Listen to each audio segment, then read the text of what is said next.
I am Amelia, 21 years old, and I never thought my childhood bedroom would become the site of the most difficult moral decision of my life.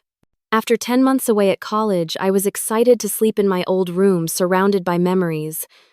But when I arrived home, something was wrong. My bedroom door was locked with a new deadbolt. "Do not go in there," my mom said firmly.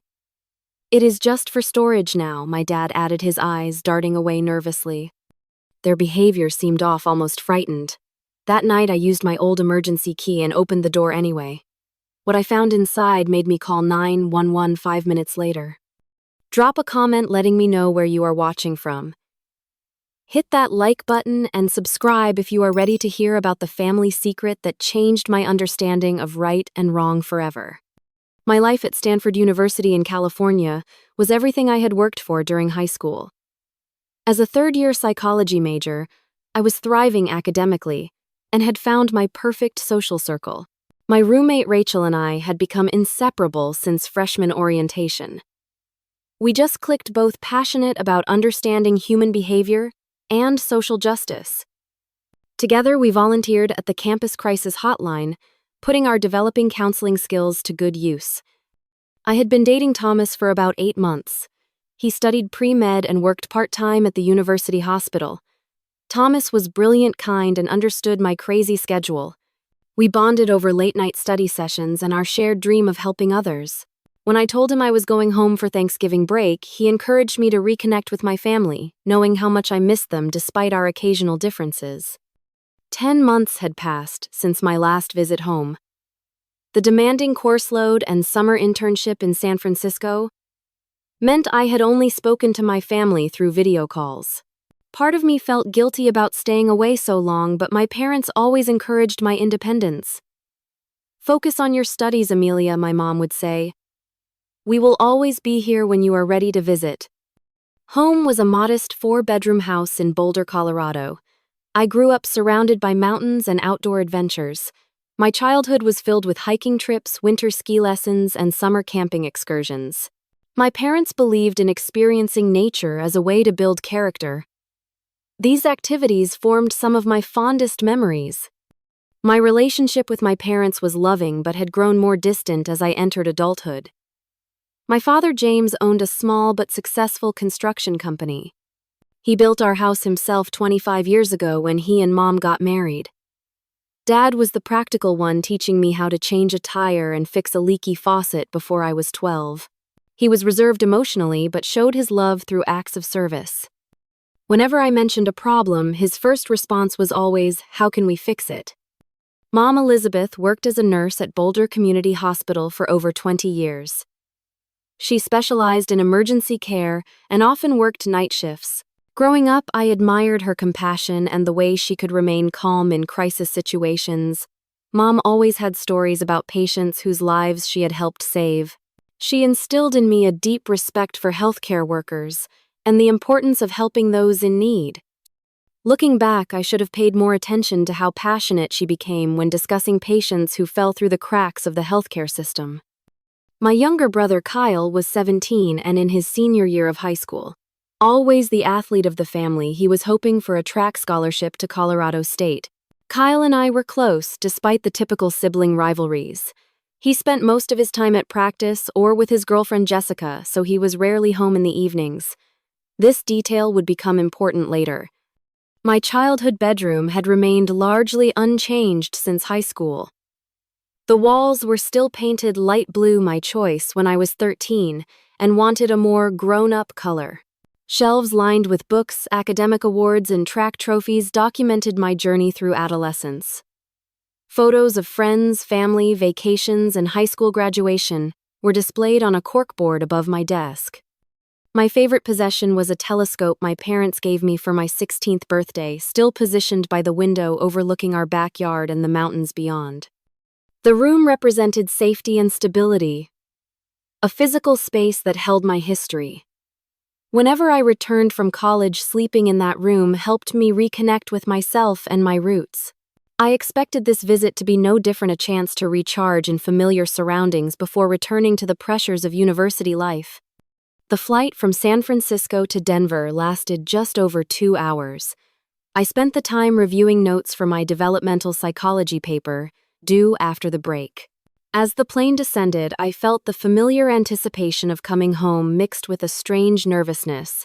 Perhaps it was because I had been away longer than usual, or maybe some part of me sensed something was different this time. I texted my parents from the airport, landed safely. "Cannot wait to see you all." Mom responded immediately with a string of heart emojis, but no actual words, which was unusual for her. Typically, she would ask about the flight or tell me what she was cooking for dinner. This small deviation from our normal communication pattern was the first subtle indication that something had changed. As I collected my luggage and headed toward the arrival area, I imagined sleeping in my comfortable bed, browsing through old yearbooks and rediscovering forgotten mementos. I had no idea that my bedroom had become the center of a secret that would test my values and forever alter my understanding of my parents. Dad picked me up from the airport alone, explaining that Mom had been called into work unexpectedly. This was our first deviation from tradition, as both parents usually greeted me together regardless of their schedules. Dad seemed distracted during the drive home, his responses to my questions about work and local news uncharacteristically brief. When I asked about Mom's schedule, he gave vague answers about her picking up extra shifts. "Your mom has been working overtime lately," he said, eyes fixed on the road. "The hospital is short-staffed." "Is everything okay?" I asked. "You seem tense." "Just tired from a big project," he replied, forcing a smile that did not reach his eyes. "How about some music?" He turned up the radio, effectively ending our conversation. I noticed his knuckles were white from gripping the steering wheel too tightly. The house looked the same from the outside, the blue shutters my mom had insisted on and the maple tree in the front yard now bare for winter. But once inside, subtle differences were immediately apparent. The living room furniture had been rearranged to make space for additional storage boxes. Medical journals and paperwork were hastily stacked on the coffee table, something my orderly mother would never normally allow. "What is with all the boxes?" I asked, gesturing toward the cluttered space. "Just some hospital donations your mom is organizing," Dad answered too quickly. "We have been using your room for overflow." Speaking of which, this was when he first mentioned that my bedroom was being used for storage and that I would be sleeping in the guest room during my visit. The explanation seemed reasonable enough, but his nervous demeanor contradicted his casual tone. Mom arrived home an hour later looking exhausted but brightening when she saw me. We hugged tightly, and I noticed she had lost weight. Dark circles underlined her eyes, suggesting many sleepless nights. She avoided discussions about work, instead asking endless questions about my classes and friends, barely giving me time to inquire about her life. During dinner, I casually mentioned wanting to get some old books from my bedroom. The reaction was immediate and alarming. Mom's fork clattered against her plate and Dad interrupted with unusual forcefulness. "Do not go in there," Mom said firmly. "It is just for storage now." "The floor is covered in boxes," Dad added. "Too dangerous to navigate. Plus, there is a mold issue we are addressing. Nothing serious, but better to stay out until it is fixed." Their explanations piled up contradictorily. First it was simple storage, then potential mold, then Dad mentioned ongoing repairs to the ceiling. Each new excuse made less sense. I noticed them exchanging glances, some unspoken communication passing between them. Kyle seemed oblivious, focused on his phone and contributing little to the conversation. When I caught him alone in the kitchen later, I asked if he knew what was happening with my room. "No idea," he shrugged, but his eyes darted away. "They have been weird about it for weeks. I do not go upstairs much anyway." That night I was awakened by hushed voices. Creeping to my door, I heard my parents in the hallway speaking in urgent whispers. "The antibiotics are not working fast enough," Mom said. "We might need to consider other options." "It is too risky," Dad replied. "We cannot involve anyone else."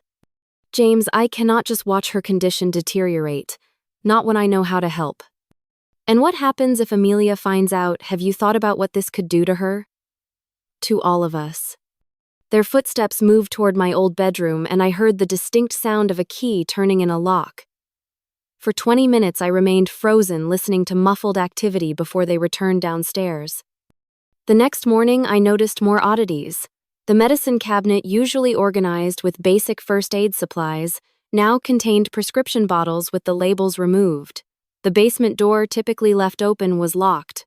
Dad's toolbox sat in the hallway with surgical gloves on top, an incongruous pairing. Multiple calls came to the house phone, which had rarely rung in the smartphone era. Mom answered them in hushed tones, often stepping outside despite the cold November air. Once I overheard her saying, "No change yet. We might need another consultation." While searching for laundry detergent, I discovered a bag containing blood-stained towels soaking in hydrogen peroxide. When questioned, Mom claimed she had cut herself at work and brought the towels home to avoid wasting hospital resources. Most disturbing was the unmarked van that parked briefly in our driveway one afternoon. A man in scrubs carried a cooler inside, meeting briefly with my father in the garage before departing. When I inquired, Dad claimed it was supplies for a project, changing the subject immediately. Late one evening, while everyone thought I was asleep, I overheard Dad speaking with an unfamiliar man in the kitchen. "The situation is becoming untenable," the stranger said. "Elizabeth is putting her career on the line. Your family could face serious consequences." "What choice do we have?" Dad responded. "The system failed her. We cannot just abandon her now." The conversation ended abruptly when Kyle returned from his girlfriend's house. The stranger left through the back door, careful to avoid being seen. Most telling were the strange sounds coming from my old bedroom. Twice I heard what sounded like moaning, followed by my mother's soothing voice. Once in the middle of the night, I distinctly heard beeping like medical equipment quickly silenced. Each new discovery increased my concern. What had my parents involved themselves in? Who was the her they kept referencing? Why was my childhood bedroom at the center of their secret? The tension in the house was palpable, creating an atmosphere of unspoken anxiety that contradicted the warm family home I remembered. On the third day of my visit, I finally had the house to myself. Mom was called into work for an emergency shift. Dad had a meeting with a client, and Kyle was at track practice. This was my opportunity to investigate without interruption. I started in my parents' bedroom, feeling guilty but determined to understand what was happening. In their bathroom, I found a prescription pad from the hospital, something Mom should never have taken home. Several pages had been torn out. The medicine cabinet contained vials of antibiotics, labeled for hospital use only, along with syringes still in their sterile packaging. Dad's desk drawer revealed another troubling discovery, a folder containing medical records for someone named Maria Garcia, a 43-year-old woman with no health insurance. The documents detailed a severe infection following an emergency appendectomy, with notes about being discharged prematurely due to insurance limitations. Mom's handwriting covered the margins with treatment plans and medication dosages. One notation read, "Patient rejected from readmission due to payment status. Condition deteriorating. Alternative intervention necessary." In the laundry room, more evidence mounted. A set of scrubs with the hospital logo was soaking in bleach. Dad's work shirts had small blood stains on the sleeves. A garbage bag contained empty IV bags and used medical packaging carefully wrapped to avoid detection. Most disturbing was what I found in the garage, a small refrigerator padlocked shut. Using the spare key hidden above the doorframe, I opened it to discover bags of saline solution, medication vials, and most shockingly, 2 bags of blood marked with type and expiration dates. My heart raced as pieces began fitting together. My parents were providing medical care to someone, possibly this Maria Garcia, inside my bedroom. They had converted the space into some kind of makeshift hospital room. But why and how dangerous was their situation?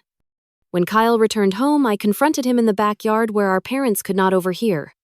"Kyle, I know something strange is happening. I found medical supplies and documents.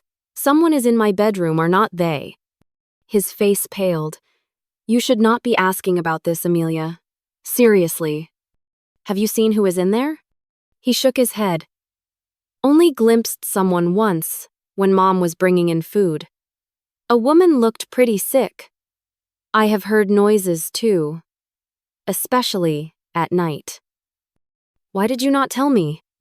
Mom made me promise not to say anything, said it was a matter of life and death. He kicked at the grass. They argued about it before you came home. Dad wanted to move everything to the basement, but Mom said it was too cold down there for someone in that condition. Do you know who she is?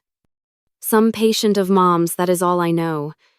Dad told me to forget what I saw and never go near that room. Kyle looked genuinely frightened. Amelia, I think they could get in serious trouble. Mom could lose her nursing license or worse. That evening, I researched local news on my laptop looking for any mention of missing persons or healthcare controversies. A story from 3 weeks earlier caught my attention. Local hospital under fire for patient dumping claims.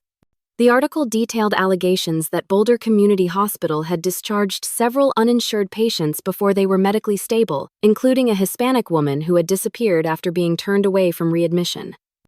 I tried calling Thomas for advice, but reception in our house had always been spotty. When we finally connected, I could only speak vaguely about my concerns, aware my parents might overhear.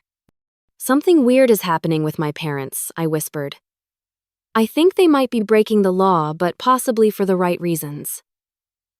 What do you mean? Thomas asked, his voice tinny through the poor connection. They have converted my bedroom into some kind of medical space. I think my mom is treating someone who was denied care at the hospital. Amelia, that is seriously illegal. Your mom could lose her license, face criminal charges. I know, but what if they are trying to save someone's life? What would you do? The call dropped before he could answer, leaving me alone with my moral dilemma. That night, I lay awake planning how to access my bedroom. The new deadbolt required a key my parents kept closely guarded. I remembered the house's original keys from my childhood, wondering if the old emergency key hidden in my desk drawer might still work on the interior lock beneath the deadbolt. My opportunity would come tomorrow. Mom mentioned a church potluck they would all attend. I would plead a headache to stay behind, giving me the chance to discover exactly what my parents were hiding. As I drifted to sleep, I heard it again, a faint moan from behind my bedroom door, followed by my mother's footsteps and the gentle sound of her voice providing comfort to someone in pain. My fear mixed with a growing understanding that whatever my parents were doing, they believed it was necessary and right. But necessary and right did not mean legal or safe. The weight of what I might discover tomorrow pressed heavily on my conscience. What would I do if my suspicions were confirmed? Would I become complicit in their secret, or would my sense of ethical responsibility compel me to report them? In my psychology ethics class, we had debated moral dilemmas involving healthcare access and professional responsibilities. Those theoretical discussions now seemed painfully relevant to my real life. By this time tomorrow, I would know the truth. And whatever I discovered would force a decision that could change my family forever. Sunday morning arrived with a knot of anxiety in my stomach. At breakfast, I complained of a migraine pressing my fingers against my temples for added effect. Maybe you should stay home and rest, Mom suggested, concern evident in her voice. Are you sure? Dad asked, exchanging a quick glance with Mom. We could all skip the potluck. No, I insisted. I just need quiet and darkness. You all go enjoy yourselves. I will probably just sleep. They left reluctantly, Mom leaving pain relievers and a cold compress beside my bed. Call if you need anything, she said, kissing my forehead. We will have our phones on. As their car pulled from the driveway, I waited 10 additional minutes to ensure they would not return for forgotten items. Then I moved quickly, retrieving my old emergency key from inside a hollowed-out book on my bookshelf where I had hidden it years ago. Dad's desk drawer yielded another key, likely for the new deadbolt. I took both and approached my bedroom door, heart pounding against my ribs. Standing before the door, I listened carefully. Silence. With trembling hands, I inserted the newer key into the deadbolt. It turned with a solid click. Then I used my old key for the original doorknob lock. Another click. I hesitated, hand on the doorknob. Whatever I discovered would change everything. Taking a deep breath, I pushed the door open and stepped inside. The smell hit me first, antiseptic medicinal, with an underlying metallic scent I recognized from hospital visits. The room was dimly lit by a small lamp curtains drawn against the morning light. For a moment, my eyes struggled to adjust to the darkness. When they did, I froze in shock. My childhood bedroom had been transformed into a medical ward. My bed was replaced by a hospital bed with raised sides. IV stands flanked it, bags of fluid dripping through tubes. A cardiac monitor beeped softly, displaying vital signs. Oxygen tanks stood in the corner next to a tray of medical instruments. My desk now held medications, syringes, and charts. My bookshelves contained medical supplies instead of textbooks and trophies. And in the bed lay a middle-aged Hispanic woman, her face pale and drawn with illness. She appeared to be sleeping, her chest rising and falling in shallow breaths. An IV line ran into her arm, and an oxygen cannula rested beneath her nose. I must have gasped because her eyes fluttered open. Confusion crossed her face, followed by fear. "Who are you?" she whispered, her voice weak.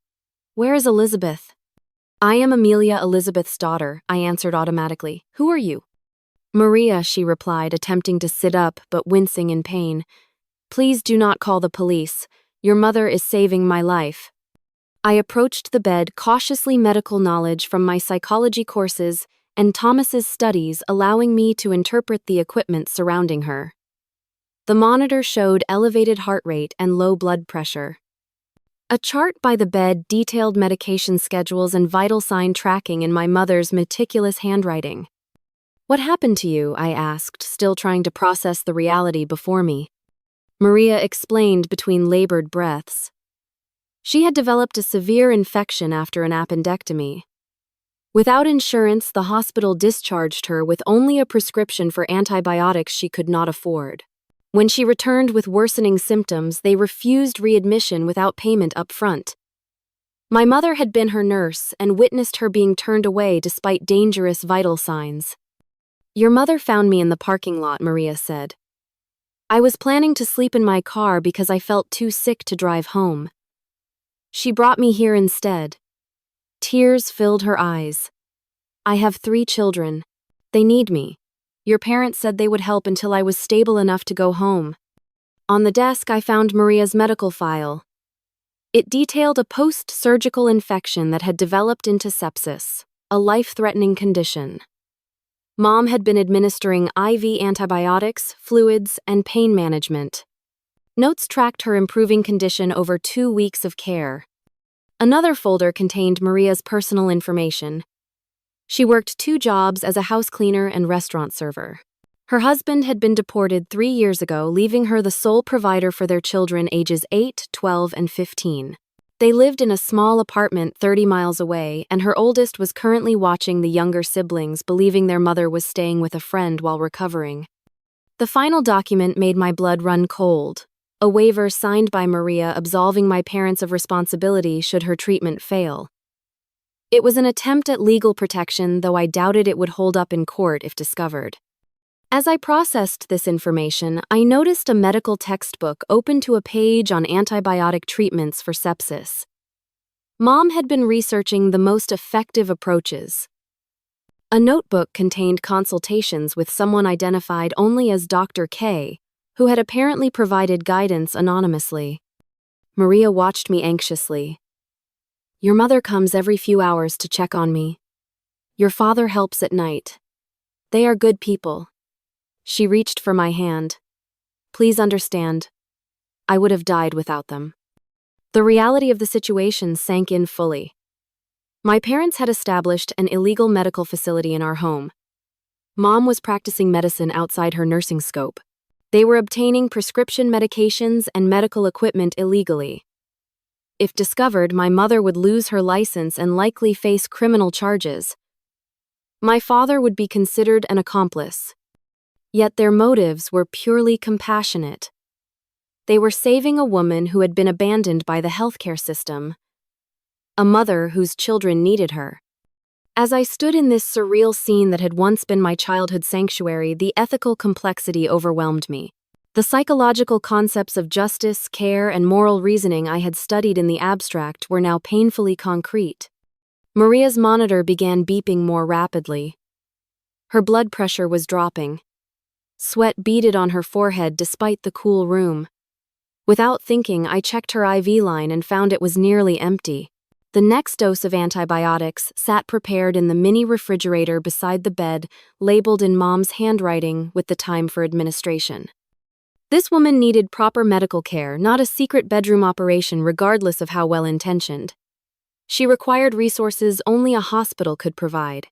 Yet calling for help might destroy my family. As I stood frozen in indecision, I heard the front door open. My parents had returned early. Amelia. My mother's voice called from downstairs.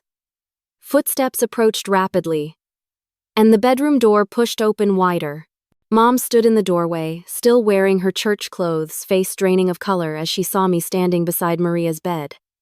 "What are you doing in here?" she whispered, though the question was unnecessary.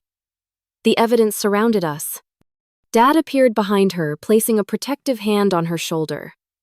"Kyle and Jessica are downstairs," he said quietly. We told them to wait in the living room. For a long moment we stared at each other, the secret fully exposed between us. Then Maria's monitor alarm sounded, breaking the standoff. Mom immediately switched to nurse mode, rushing to check Maria's vitals. "Her pressure is dropping. The infection might be resistant to the current antibiotics." She worked quickly, adjusting the IV flow and checking Maria's temperature. "James, get my kit from our bedroom." Dad hesitated, looking at me. "Amelia, we need to talk about this, but right now." "Go," I said. "Help her first." As Dad hurried away, I watched my mother work with practiced efficiency, speaking soothingly to Maria while checking her condition. Despite the illegal nature of what she was doing, her competence was undeniable. "How long has this been happening?" I asked. 2.5 weeks, Mom answered without looking up. Maria came to the ER with post-surgical complications. Severe infection, early sepsis. She needed IV antibiotics monitoring and possibly surgical debridement. But when the financial office discovered she had no insurance and could not pay, they ordered discharge with oral antibiotics only. "That cannot be legal," I said. "It happens every day." Her voice hardened. "They call it financial triage." I argued with the attending physician, but he claimed his hands were tied by administration. When I found Maria in the parking lot nearly unconscious, I could not just leave her there. Dad returned with a medical bag. Together, they administered medication and stabilized Maria's condition. I stood back, watching my parents work as a seamless team. Clearly not their first time handling a crisis together. Once Maria was resting comfortably again, Dad gestured toward the hallway. "We should talk downstairs." In the kitchen, with Kyle and his girlfriend sent to pick up food, my parents finally explained everything. They were part of an underground network of healthcare workers, providing care to patients rejected by the system. Mom had previously offered advice and supplies, but Maria was the first patient they had brought home only because her condition was too severe to ignore. "What you are doing is practicing medicine without a license," I said to Mom. "You could go to prison." "I know the risks," she replied steadily. "But I also know what happens to patients like Maria when they are abandoned by the system. They die, Amelia. Slowly and painfully they die. After 23 years as a nurse, I cannot stand by and watch it happen anymore." Dad explained his role, converting my bedroom, obtaining supplies through construction contacts who had access to medical equipment, and monitoring Maria at night when Mom needed rest. His construction knowledge had allowed him to install medical gas lines and proper electrical outlets to support the equipment. "We plan to tell you after she recovered," Dad said. "Another week of antibiotics, and she should be stable enough to continue recovery at home with oral medication. We did not want you involved or at risk." "But I am involved now," I pointed out. "And what you are doing, while compassionate, is dangerous. What if she had developed complications you could not handle? What if she died here?" Mom's face showed the weight of that possibility. We have an emergency plan. A doctor friend would help transfer her to the hospital if absolutely necessary. And what story would you tell then? How would you explain her condition? My parents exchanged glances. Clearly, they had considered this scenario but had no good solution. Maria has 3 children, Mom said softly. Her oldest is only 15. Without her, they would enter the foster system, likely be separated. The youngest has asthma and needs consistent care. Her husband was deported despite living here legally for 12 years, all because of paperwork errors he could not afford to fight. The system has failed this family at every turn. I refuse to be another person who turns away. I understood their motivation, but the reality remained stark. You could lose everything, Mom. Your career, your freedom. Dad could face charges too. Have you really thought this through? Every day, she answered.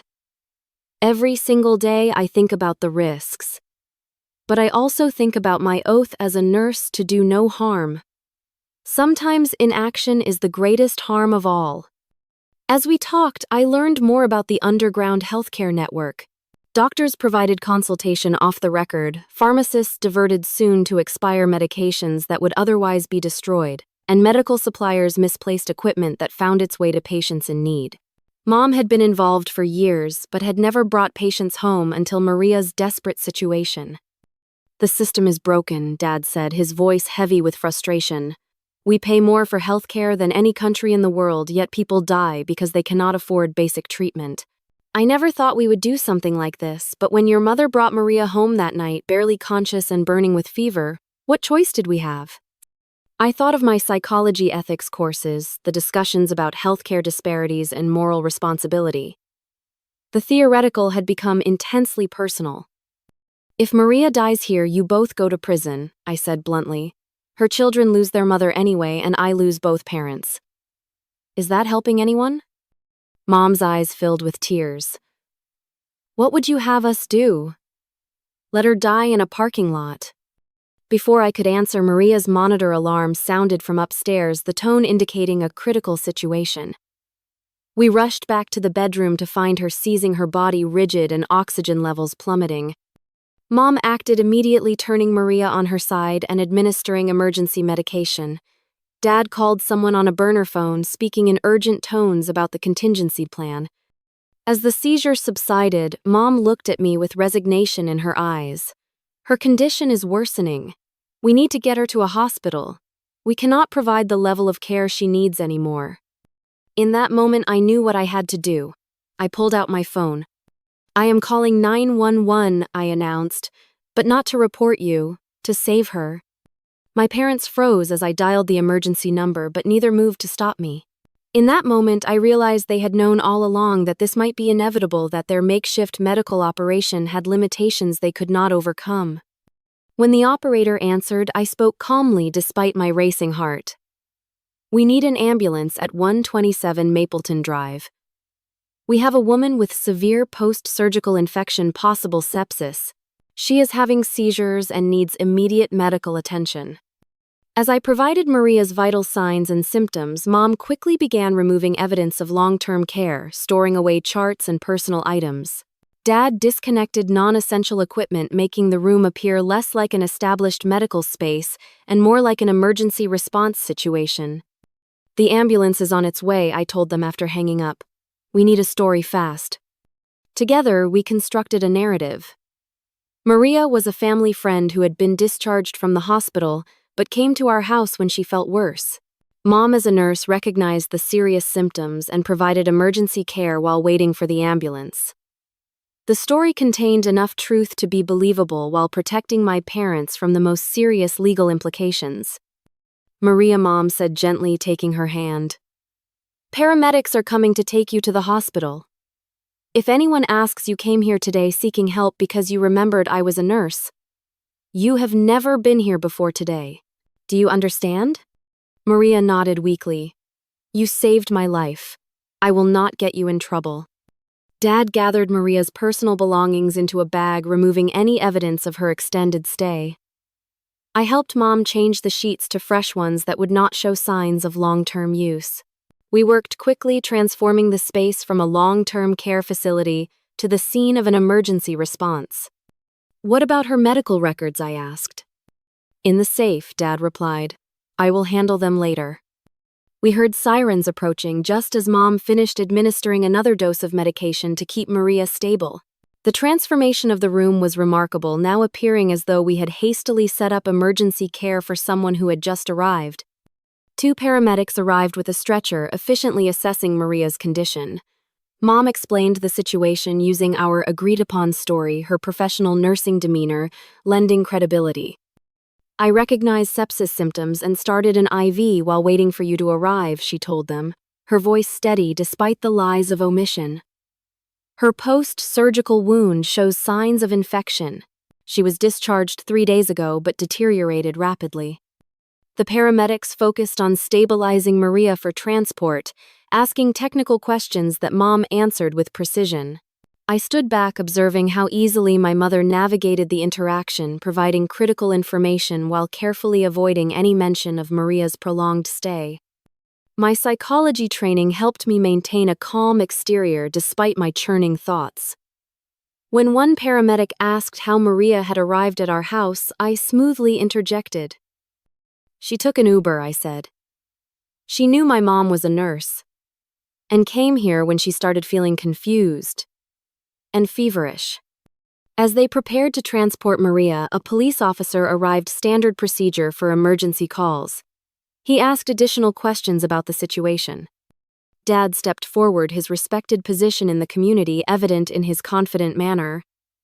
"Officer Daniels, good to see you," he said, recognizing the officer from local community events. "Terrible situation here. Maria is a friend of the family. She showed up at our door very ill. Thank goodness Elizabeth was home to help until the ambulance arrived." The officer seemed satisfied with the explanation, particularly coming from my father, whose construction company had built several municipal buildings and who had served in the military before starting his business. The community connections my parents had established over decades provided a shield of credibility. Before leaving, Maria grasped my hand. "Thank you," she whispered. "Tell your parents thank you for everything."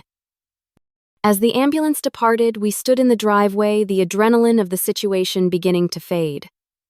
The police officer informed us which hospital Maria was being taken to and suggested we follow later once things settled. Back inside, the empty bedroom stood as evidence of what had transpired over the past weeks. The hospital bed, medical equipment, and lingering antiseptic smell all testified to my parents' secret operation. "What happens now?" I asked. Mom sighed, exhaustion evident in every line of her face. "I will call Dr. Kaplan. He works in the ER and will ensure Maria receives proper care. He is part of our network and understands the situation." "And her medical bills?" Dad asked. "There is a charity care program," Mom explained. "Dr. Kaplan will help navigate the application. With her financial situation, she should qualify." I watched my parents seeing them in an entirely new light. Their willingness to risk everything to help a stranger revealed a depth of compassion I had always sensed, but never fully understood. "You could have told me," I said softly. "We wanted to protect you," Dad replied. "The less you knew, the better." "I am not a child anymore," I reminded them. "I understand the complexity of what you were trying to do." Mom reached for my hand. "Are you going to report us? We would understand if you felt you had to." The question hung heavy between us. I considered everything I had learned, both about my parents and about the broken healthcare system that had created this impossible situation. "No," I finally answered. "But this cannot happen again, not like this. There have to be better ways to help people without putting our entire family at risk." Relief washed over their faces, followed by solemn nods of agreement. We spent the rest of the day dismantling the medical setup, returning my bedroom to some semblance of its former self. Each piece of equipment removed represented a piece of the story I would carry with me forever, a profound lesson in ethical complexity and human compassion. That evening, we received word from Dr. Kaplan that Maria was responding well to hospital treatment. She would survive, and he had arranged for her case to be reviewed for the hospital's financial assistance program. Our dangerous gamble had worked at least for one desperate mother and her children. 1 week later, I sat in a coffee shop near the hospital, waiting nervously. Maria had been discharged the previous day, her infection finally under control thanks to proper medical treatment. She had agreed to meet me away from my parents for a conversation I felt was necessary for my own closure. She arrived looking transformed from the desperately ill woman I had discovered in my bedroom. Color had returned to her face, and though she moved carefully, the immediate danger had passed. "How are you feeling?" I asked as she sat down. "Much better," she smiled. "The doctors say I can return to work in 2 weeks. Light duty at first." We spoke about her children who had finally learned the truth about their mother's condition. Her 15-year-old son had taken on tremendous responsibility during her absence, caring for his siblings while believing his mother might not survive. "What will happen with the hospital bills?" I asked. "Dr. Kaplan helped me apply for charity care. They approved it yesterday. I pay nothing." She shook her head in disbelief. "If your mother had not helped me, I would have died trying to avoid those bills. Instead, they are forgiven." The irony was painful. The same hospital that had turned her away now provided free care, but only after her condition had deteriorated to critical and required more extensive intervention. The system had failed then, finally worked, but only after unnecessary suffering and risk. "I want to help you," I told her. "I am studying psychology, but I have friends in legal aid. They can help with your immigration situation, maybe find a way to appeal your husband's deportation." Her eyes filled with tears. "Why would you do this?" "Because what happened to you should never happen to anyone. And because my parents risked everything to help you, which means you matter. Your family matters." That conversation changed my trajectory. When I returned to Stanford after Thanksgiving break, I added pre-law courses to my psychology major. I began volunteering at a community health clinic serving undocumented immigrants and others without insurance. Thomas supported my new direction, even joining me at the clinic where his medical knowledge proved invaluable. My relationship with my parents transformed as well. The secret we now shared created a new dimension of understanding.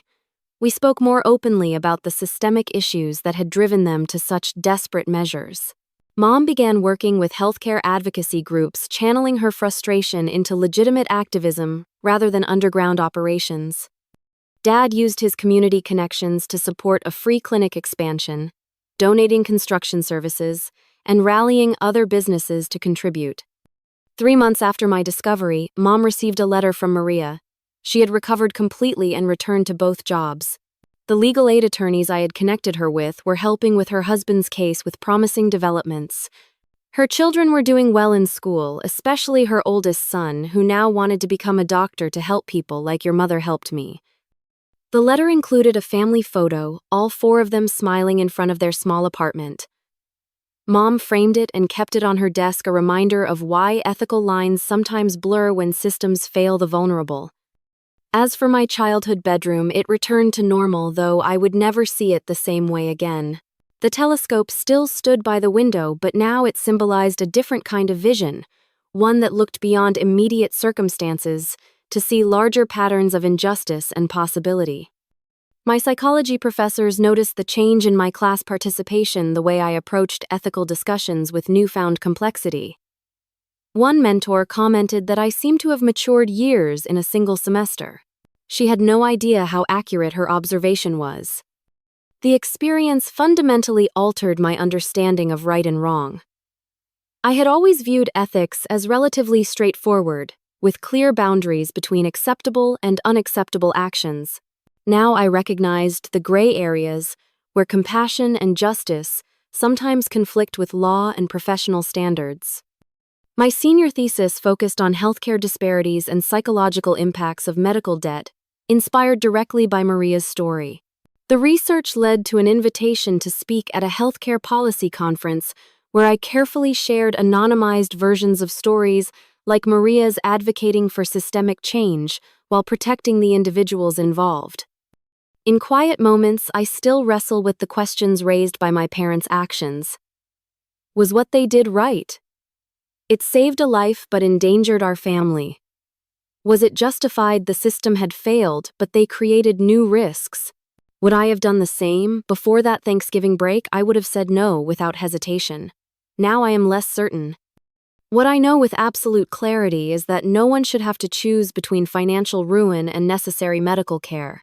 No healthcare provider should be forced to decide between their professional obligations and their moral compass. No family should become an underground hospital ward because legitimate institutions failed in their basic purpose. Maria's story had a positive ending, but for every patient who finds help, countless others suffer in silence.